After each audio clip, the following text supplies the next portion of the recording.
Hello everyone, आज हम देखेंगे समसामयिकी घटना चक्र से आधुनिक भारत का इतिहास। आधुनिक भारत के इतिहास पर हमने पहले 2 वीडियो बनाया है, उससे जाके आप प्लेलिस्ट से देख सकते हैं।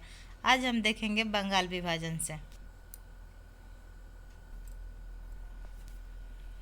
हड़प नीति, बंगाल विभाजन तथा अस्थायी बंदोबस्त सहायक संधि में से सबसे बाद में हुआ था। यह है बंगाल विभाजन। बंगाल का विभाजन 16 अक्टूबर 1905 को हुआ था। बंग भंग विरोध आंदोलन प्रारंभ हुआ था 7 अगस्त 1905 को। वह आंदोलन जो बंग भंग के बाद शुरू हुआ था वह स्वदेशी आंदोलन। बंगाल का विभाजन करने वाला गवर्नर जनरल था लॉर्ड कर्जन। बंगाल के विभाजन के समय बंगाल का लेफ्टिनेंट गवर्नर था सर एंड्रूज फ्रेजर। बंगाल विभाजन 1905 के विरोध में हुए आंदोलन का नेतृत्व किया था सुरेंद्रनाथ बनर्जी ने। डब्ल्यू.सी. बनर्जी, एस.एन. बनर्जी, आर.एन. टैगोर तथा बी.जी. तिलक में से वह जो स्वदेशी आंदोलन का आलोचक था एवं पूर्व तथा पश्चात के मध्य एक बेहतर का समर्थक था, वह है रविंद्रनाथ टैगोर। बंगाल में ब्रिटेन की वस्तुओं का बहिष्कार का सुझाव सर्वप्रथम दिए थे कृष्ण कुमार मित्र ने। ब्रिटिश वस्तुओं के बहिष्कार के राष्ट्रीय नीति के रूप में अपनाया गया था 1905 में। बंगाल का विभाजन मुख्यतः किया गया था बंगाली राष्ट्रवाद की वृद्धि को दुर्बल करने के लिए। बंगाल विभाजन के विरुद्ध राष्ट्रवादियों द्वारा प्रारंभ किए गए कार्यक्रम थे बायकॉट, स्वदेशी और राष्ट्रीय शिक्षा। स्वदेशी और बहिष्कार पहली बार संघर्ष की विधि के रूप में अपनाया गया था बंगाल विभाजन के विरुद्ध आंदोलन के दौरान। 1905 में बंगाल विभाजित हुआ, जिसके विरोध के फलस्वरूप यह 1911 में इसे फिर दोबारा विभाजन को रद्द कर दिया गया था 1911 में। मद्रास में स्वदेशी आंदोलन का नेतृत्व किया था चिदंबरम पिल्ले ने। स्वदेशी आंदोलन का नेतृत्व दिल्ली में किया था सैयद हैदर रजा ने। महिला कृषक, मुसलमान तथा बुद्धिजीवी वर्गों में से 1905 के स्वदेशी आंदोलन से मुख्यतः अप्रभावित रहे कृषक तथा मुसलमान। वह आंदोलन जिसके दौरान वंदे मातरम भारतीय राष्ट्रीय आंदोलन का शीर्षक गीत बना, वह है स्वदेशी आंदोलन। स्वदेशी की भावना से ओतप्रोत भारत के चरमपंथी राष्ट्रवादी आंदोलन काल के संदर्भ में सही कथन नहीं दिया गया है। लियाकत हुसैन ने 12 साल के मुस्लिम किसानों के आंदोलन का नेतृत्व किया था, ये सही कथन नहीं है। ब्रिटिश पत्रकार H.W. नेविन से जुड़े थे स्वदेशी आंदोलन से। ब्रिटिश भारत का प्राचीन काल परंपराओं को पुनर्जीवित करने के लिए एक Indian society of oriental art की स्थापना की थी रविंद्रनाथ टैगोर ने।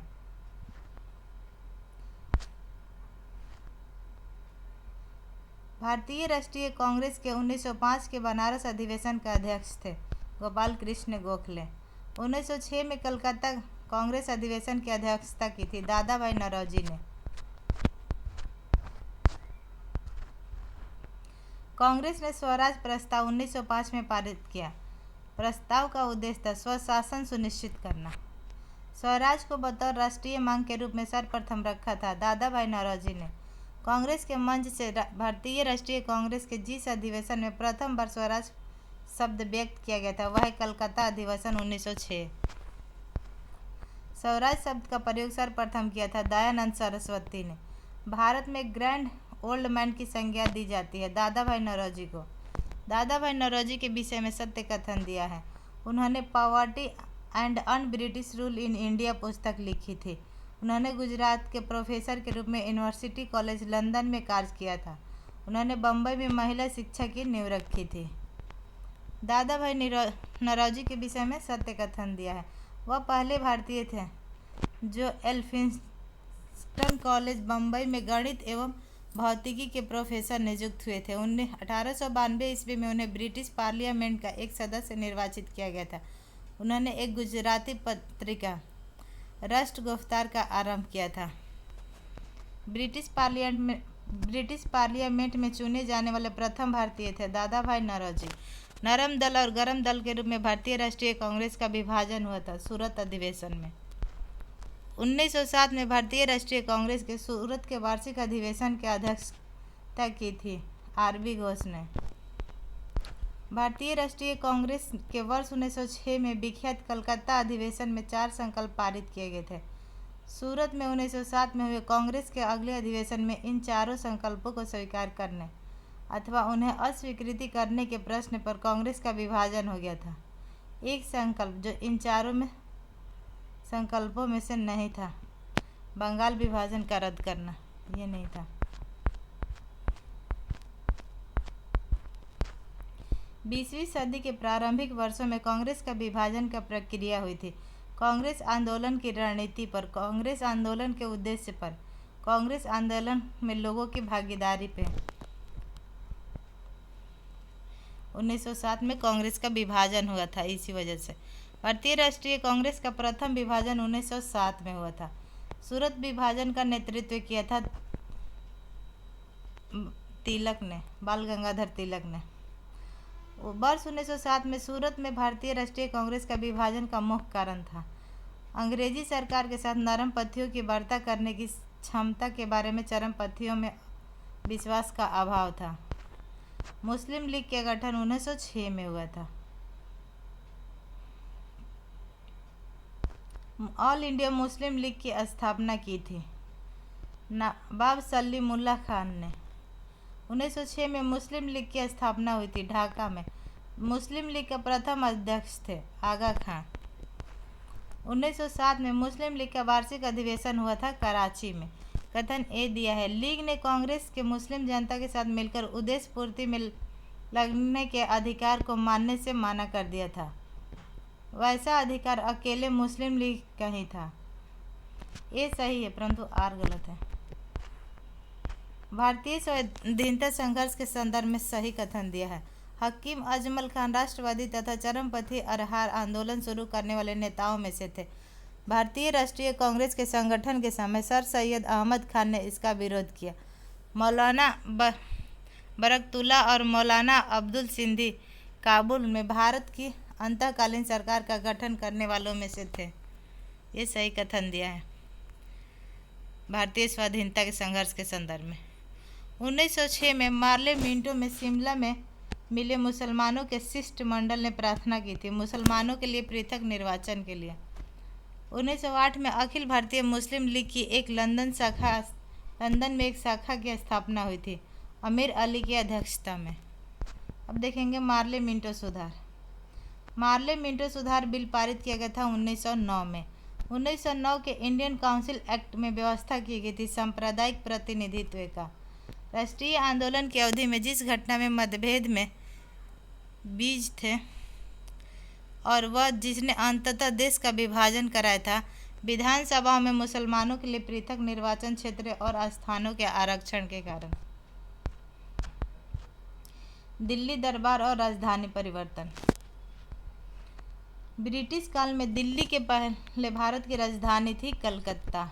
1912 में जब राजधानी कलकत्ता से दिल्ली लाई गई उस समय भारत का वायसराय था लॉर्ड हार्डिंग। दिल्ली भारत की राजधानी बनी थी 1911 में। 1911 में बंगाल विभाजन को रद्द कर भारत की राजधानी कलकत्ता से दिल्ली स्थानांतरित करने की घोषणा की गई थी। 1 अप्रैल 1912 को दिल्ली राजधानी बन गई थी। वह जिसके राजकीय प्रवेश के अवसर पर दिल्ली में बम फेंका गया था लॉर्ड हार्डिंग पर। ब्रिटिश शासन के दौरान बिहार को एक अलग प्रांत का दर्जा प्राप्त हुआ था 1912 में। कांग्रेस का लखनऊ अधिवेशन। दिल्ली 1916 में इंडियन नेशनल कांग्रेस तथा इंडियन मुस्लिम लीग ने एक ही समय में अपने अधिवेशन आयोजित किए थे लखनऊ में। 1916 में भारतीय राष्ट्रीय कांग्रेस का लखनऊ अधिवेशन की अध्यक्षता की थी AC मजूमदार ने। कांग्रेस और मुस्लिम लीग के बीच प्रसिद्ध लखनऊ समझौता पर हस्ताक्षर हुआ था 1916 में। अतिवादियों एवं उदारवादियों के पुनर्मिलन की प्रक्रिया में प्रमुख शिल्पी थी एनी बेसेंट। इन्होंने समझौता कराया था नरमपंथी और गर्मपंथी दलों के बीच। 1916 में मुस्लिम लीग और कांग्रेस के मध्य समझौता कराया था BG तिलक ने, बाल गंगाधर तिलक ने। कांग्रेस के 1916 के लखनऊ अधिवेशन में लिया गया मुख्य दूरगामी परिणाम वाला निर्णय था मुस्लिम लीग की पृथक निर्वाचन क्षेत्र की मांग को स्वीकार किया गया। इंडियन नेशनल कांग्रेस और मुस्लिम लीग के बीच मतभेद का काल प्रदर्शित होता है 1916 से 1922 के बीच। 1916 के लखनऊ के कांग्रेस अधिवेशन के विषय में सत्य कथन दिया है। इस अधिवेशन में उदारवादियों और उग्रवादियों के बीच पुनः मेल स्थापित हुआ था। महात्मा गांधी पहली बार चंपारण के किसानों की समस्या से अवगत कराए थे। 1916 के लखनऊ अधिवेशन में ही महात्मा गांधी को चंपारण के किसान राजकुमार शुक्ल ने गांधी जी को चंपारण में हो रहे तिनकठिया प्रथा के बारे में बताया था और उन्हें बिहार आने के लिए आग्रह किया था। उन्हीं के अनुरोध पर गांधी जी बिहार गए थे। होम रूल लीग आंदोलन सर्वप्रथम आरंभ किया था एनी बेसेंट ने। 1915-16 में 2 होम रूल लीग की आरंभ की थी, तिलक और एनी बेसेंट ने।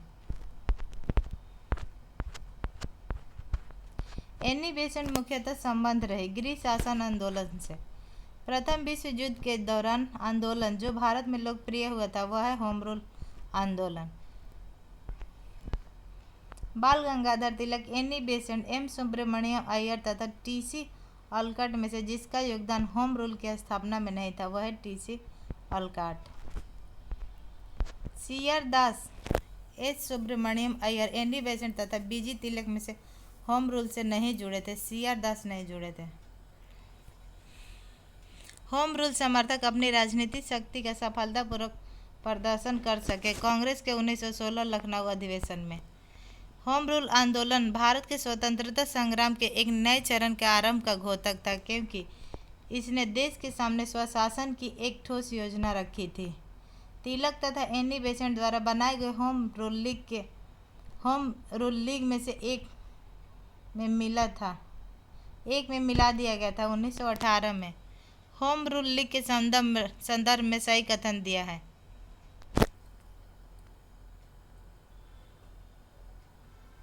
सबसे पहले इसकी योजना एनी बेसेंट ने वर्ष 1914-15 में प्रस्तुत की थी। तिलक की home rule league Maharashtra, Karnataka तथा मध्य प्रांत एवं बरार तक सीमित थी। तिलक द्वारा स्थापित होम रूल लीग अधिक शक्तिशाली थे।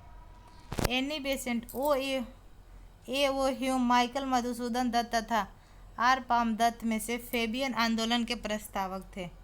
फेबियन आंदोलन के ये एनी बेसेंट थे। एनी बेसेंट के बारे में सही कथन दिया है। होम रूल आंदोलन प्रारंभ करने के लिए उत्तरदायी थे। इंडियन नेशनल कांग्रेस की एक बार अध्यक्षता किया था इन्होंने। करमचंद गांधी दीवाने थे पोरबंदर, राजकोट एवं बीकानेर के।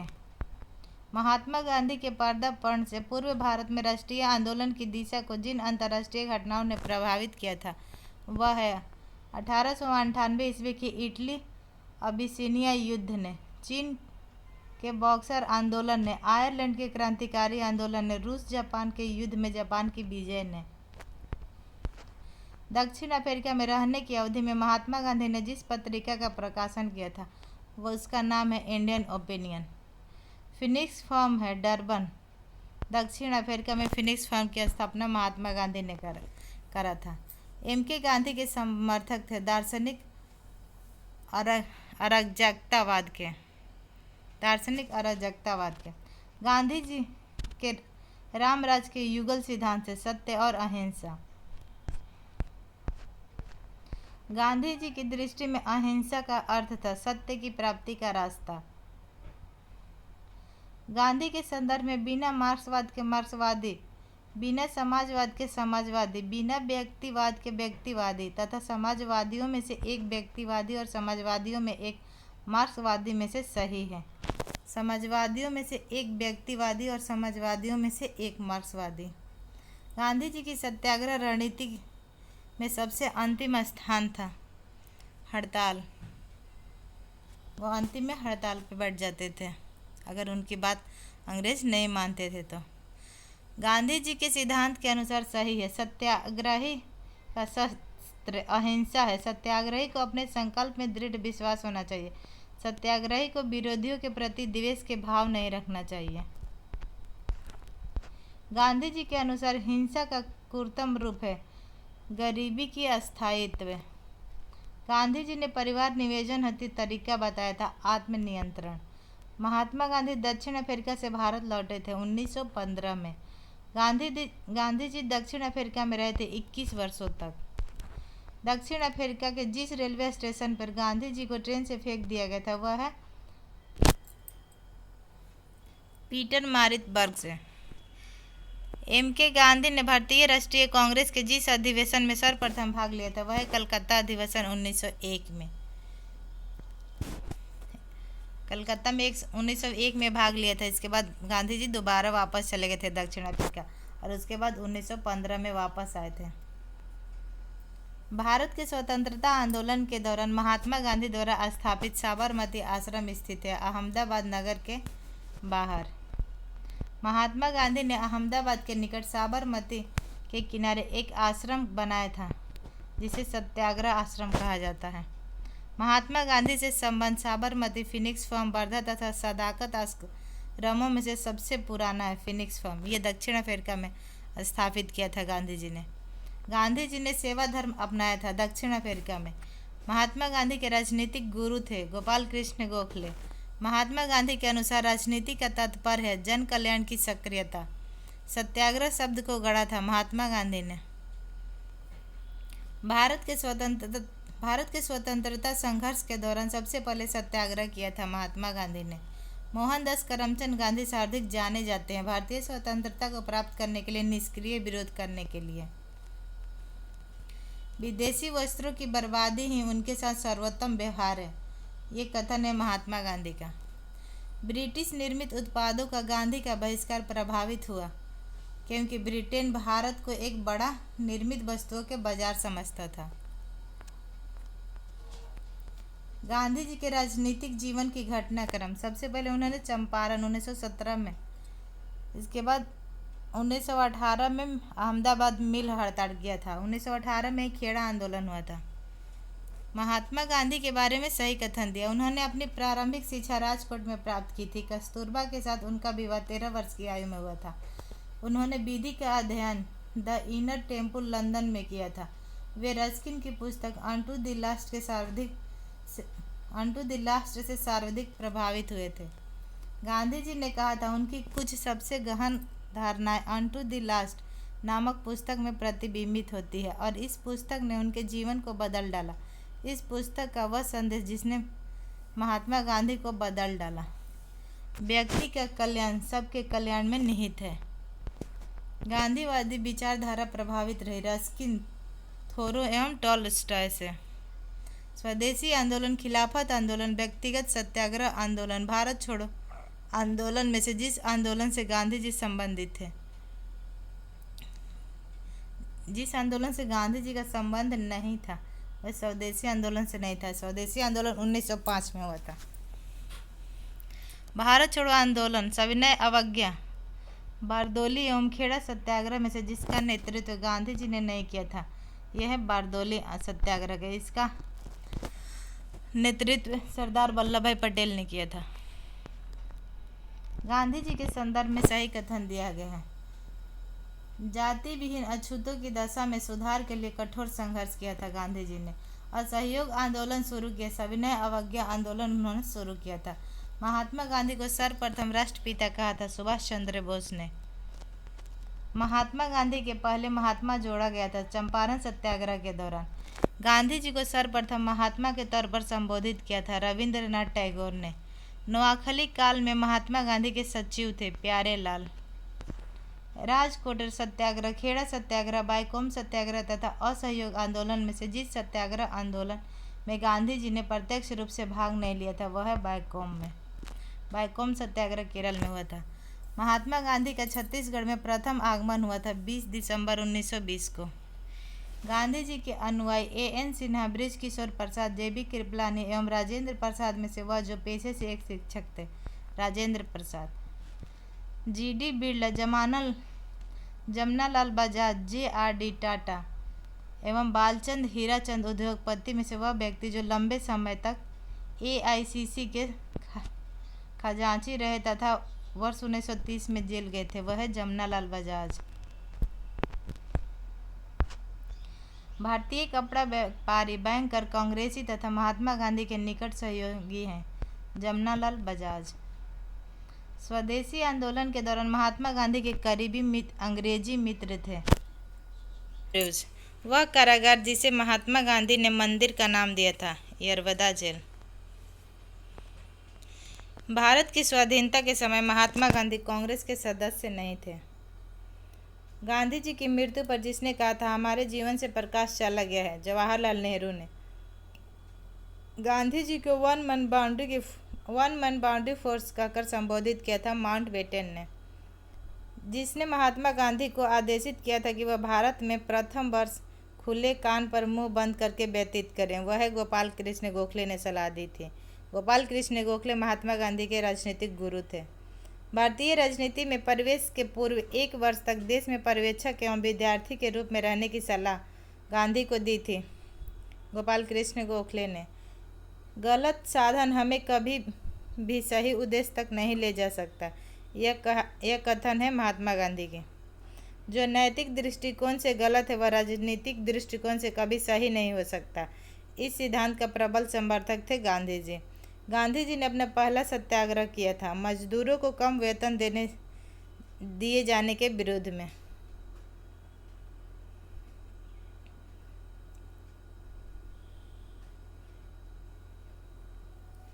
वह आंदोलन जिसने महात्मा गांधी को पहली बार भूख हड़ताल के प्रयोग का हथियार के रूप में किया था, अहमदाबाद की हड़ताल में।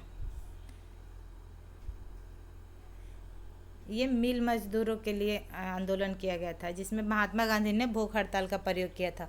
और सबसे पहला भारत में सत्याग्रह उन्होंने चंपारण में किया था 1917 में। और अगर पहला सत्याग्रह पूछा जाए तो वह दक्षिण अफ्रीका में किया था, लेकिन भारत में चंपारण में 1917 में। महात्मा गांधी ने भारत में अपना पहला जन भाषण दिया था वाराणसी में।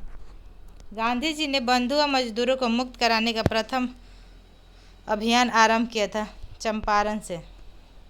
ये तनकठिया प्रथा के विरोध में आंदोलन हुआ था।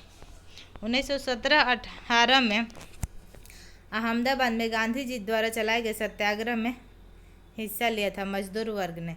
महात्मा गांधी का वह संघर्ष जो औद्योगिक श्रमिकों से संबंधित था, अहमदाबाद संघर्ष। अहमदाबाद सत्याग्रह आरंभ किया था सूती मिल कामगारों के लिए। गांधी जी के ट्रस्टशिप के सिद्धांत का प्रतिपादक के संदर्भ में सही है दक्षिण अफ्रीका 1903। गांधीवादी अर्थव्यवस्था के बारे में सही कथन दिया है। वे अहिंसा पर आधारित अर्थव्यवस्था पर बल देते थे। केंद्रीकरण शोषण और असमानता को जन्म देता है, अतएव अहिंसक सामाजिक संरचना केंद्रीकरण विरोधी है। वे भारत में मशीनरी के पक्षधर नहीं थे।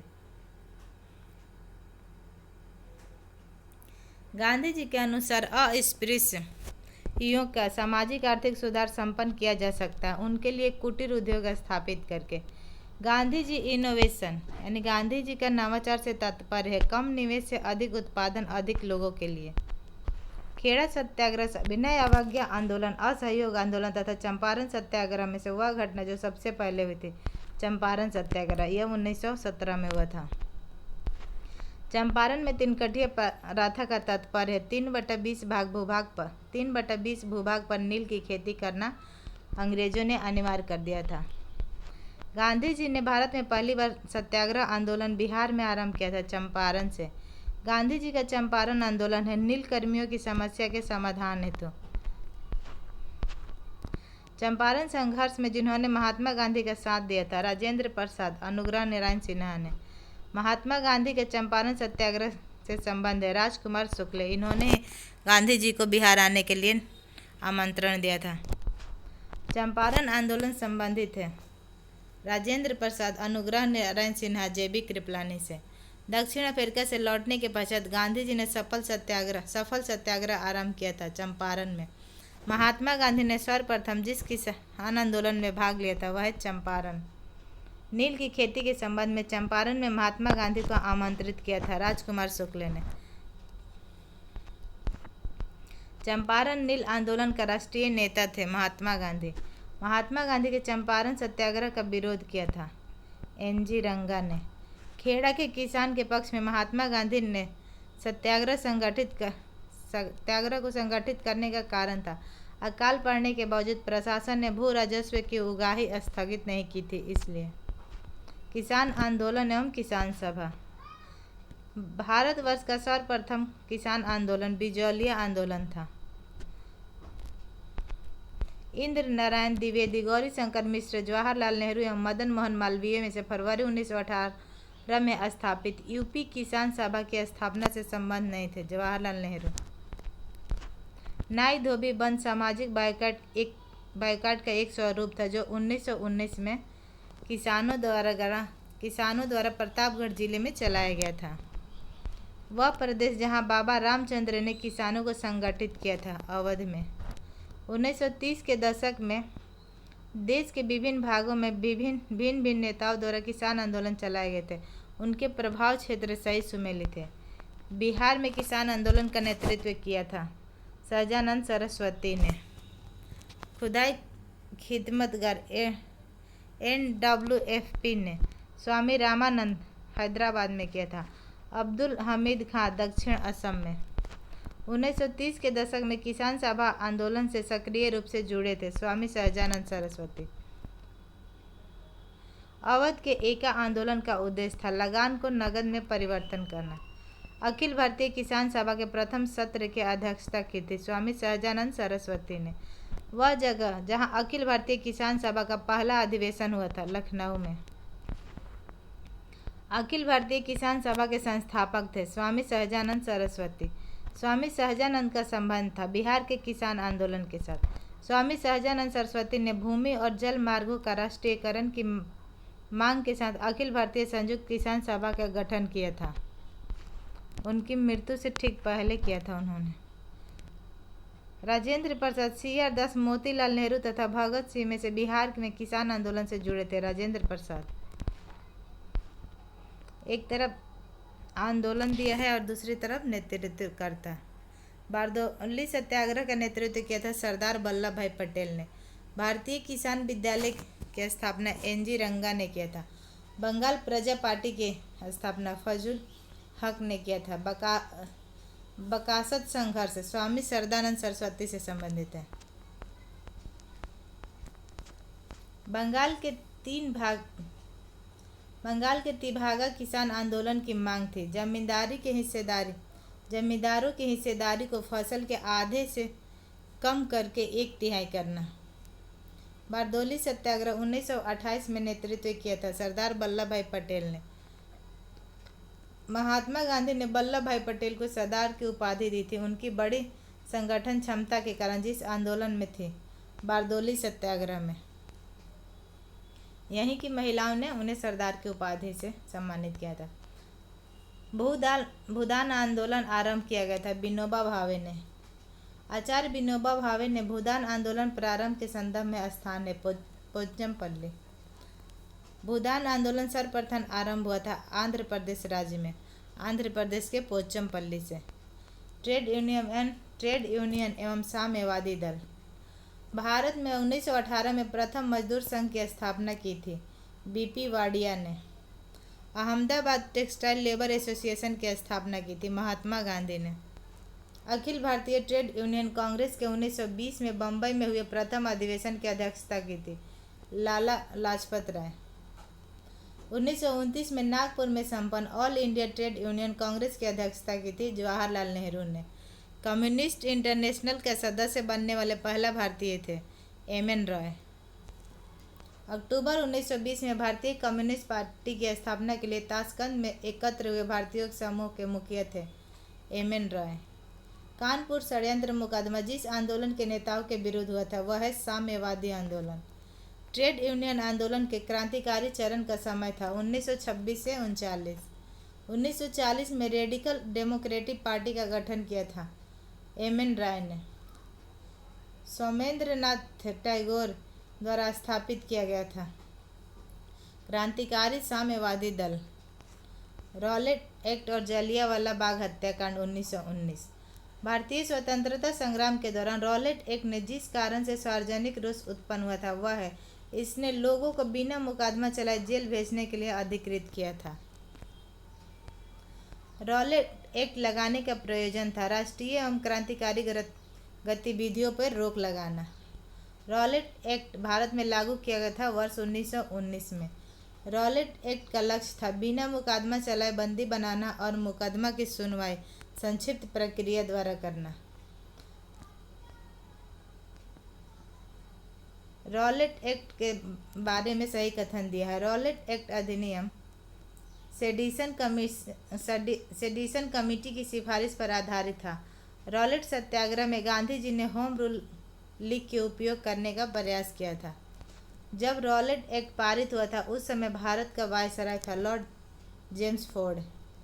रॉलेट एक्ट का भारतीय राष्ट्रीय कांग्रेस ने विरोध किया क्योंकि इसका लक्ष्य था व्यक्तिगत स्वतंत्रता को सीमित करना। अखिल भारतीय राजनीति में गांधी का पहला साहसिक कदम था रॉलेट सत्याग्रह। रॉलेट एक्ट के विरोध में लगान न देने का आंदोलन चलाने का सुझाव दिया था स्वामी श्रद्धानंद ने। द अनाक्रिकल एंड एक्ट 1919 के समान बोलचाल में कहा जाता था रॉलेट एक्ट। वह महत्वपूर्ण घटना जो जलियांवाला बाग नरसंहार के तुरंत पूर्व घटी थी। रॉलेट एक्ट का बनाना। जलियांवाला बाग हत्याकांड हुआ था 13 अप्रैल 1919 में।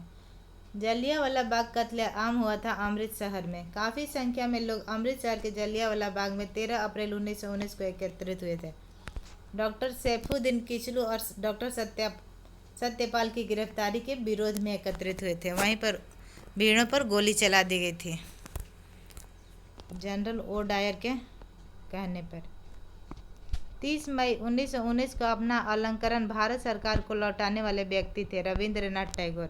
ये रॉलेट एक्ट के खिलाफ जो अमृतसर में नरसंहार हुआ था उसी के बाद इन्होंने अपना लौटा दिया था अलंकरण, यानी इन्हें जो सम्मान मिला था वह जिसके विरोध में रविंद्रनाथ टैगोर ने अपनी नाइटहुड की परित्याग कर दिया था वह जलियांवाला बाग नरसंहार। जलियांवाला बाग हत्याकांड के विरोध में वायसराय की कार्यकारिणी परिषद की सदस्यता से इस्तीफा दे दिया था शंकरन नायर ने। जलियांवाला बाग नरसंहार डॉक्टर सत्यपाल की बंदी बनाए जाना तथा वर्ष 1919 का अमृतसर कांग्रेस अधिवेशन की घटनाओं का सही क्रम है। सबसे पहले सत्यपाल को बंदी बनाया गया था, इसके बाद जलियांवाला बाग नरसंहार हुआ था 1919 में अमृतसर के कांग्रेस अधिवेशन में। हंटर आयोग की नियुक्ति की गई थी जलियांवाला बाग हत्याकांड के जांच करने के लिए। जनरल डायर का नाम जुड़ा है जलियांवाला बाग के घटना से। जलियांवाला बाग हत्याकांड के लिए जिम्मेदार ओ डायर को मार दिया था उधम सिंह ने। लंदन जाके इन्होंने मारा था। जलियांवाला बाग नरसंहार पर कांग्रेस जांच समिति के रिपोर्ट के प्रारूप लिखने का कार्य सौंपा गया था महात्मा गांधी को। वर्ष 1919 का जघन्य जलियांवाला बाग हत्याकांड के समय भारत का वायसराय था जेम्स फोर्ड। वह घटना जिसे मॉन्टेगू ने निवारक हत्या के नाम से विशेषीकृत किया है वह है जलियांवाला बाग नरसंहार। वह एक्ट जिसके कारण सार्वजनिक रोष की लहर उभरी, फलस्वरूप जलियांवाला बाग में ब्रिटिश द्वारा जनसंहार की घटना घटी थी वह है दी रॉलेट एक्ट। खिलाफत आंदोलन। खिलाफत आंदोलन का प्रारंभ किया था शौकत अली और मोहम्मद अली ने। खिलाफत आंदोलन के प्रमुख नेताओं में से थे मौलाना मोहम्मद अली और शौकत अली। खिलाफत आंदोलन का मुख्य उद्देश्य था भारत के मुसलमानों में ब्रिटिश विरोधी भावना उत्पन्न करना, ऑटोमन साम्राज्य की रक्षा और खिलाफत के रक्षण करना। वर्ष 1919 में अखिल भारतीय खिलाफत सम्मेलन का अध्यक्ष चुना गया था महात्मा गांधी को। महात्मा गांधी ने खिलाफत आंदोलन का समर्थन किया था। गांधी जी ने अंग्रेजों के खिलाफ अपने आंदोलन में भारतीय मुसलमानों का सहयोग प्राप्त करना चाहते थे। वह जिसने खिलाफत आंदोलन को हिंदुओं और मुसलमानों की एकता के एक ऐसे अवसर के रूप में देखा जो 100 वर्षों में भी पुनः प्रस्तुत नहीं होगा। महात्मा गांधी ने खिलाफत आंदोलन के दौरान हकीम उज मुल्क की पदवी त्याग दी थी हकीम अजमल खान ने। वह जिसने गांधी जी को सावधान किया था कि मुस्लिम धार्मिक नेता और उनके अनुयायियों के कट्टरपन को प्रोत्साहित न करें वह है मोहम्मद अली जिन्ना। खिलाफत आंदोलन का परिणाम था हिंदू मुस्लिम मतभेदों में कमी आई थी। वह व्यक्ति जिसने 4 अप्रैल 1919 को दिल्ली के जामा मस्जिद के प्रवचन मंच से हिंदू मुस्लिम एकता पर भाषण दिया था वह है स्वामी श्रद्धानंद। कांग्रेस ने खिलाफत आंदोलन का समर्थन किया था, मुख्यतः खलीफा की पुनः स्थापना के लिए, मुसलमानों की सहानुभूति प्राप्त करने के लिए। जवाहरलाल नेहरू, मदन मोहन मालवीय, मोहम्मद अली तथा स्वामी सरदानंद में से खिलाफत आंदोलन के समर्थक नहीं थे। मदन मोहन मालवीय। वर्ष 1920 की खिलाफत कमेटी की सभा, जिसने गांधी को सहयोग आंदोलन के नेतृत्व को संभालने का अनुरोध किया था, वह है इलाहाबाद की सभा। वह मिसाल, इस मिसाल में हम मुसलमानों को हिंदुओं से भिड़ा नहीं पाएंगे। एचिसन के इस कथन का संबंध है जिस घटना से, वह है खिलाफत और असहयोग आंदोलन 1919 से 1922 के दौरान। वर्ष 1921 का मोपला आंदोलन शाखा था खिलाफत आंदोलन की। असहयोग आंदोलन से हम अगले वीडियो में देखेंगे।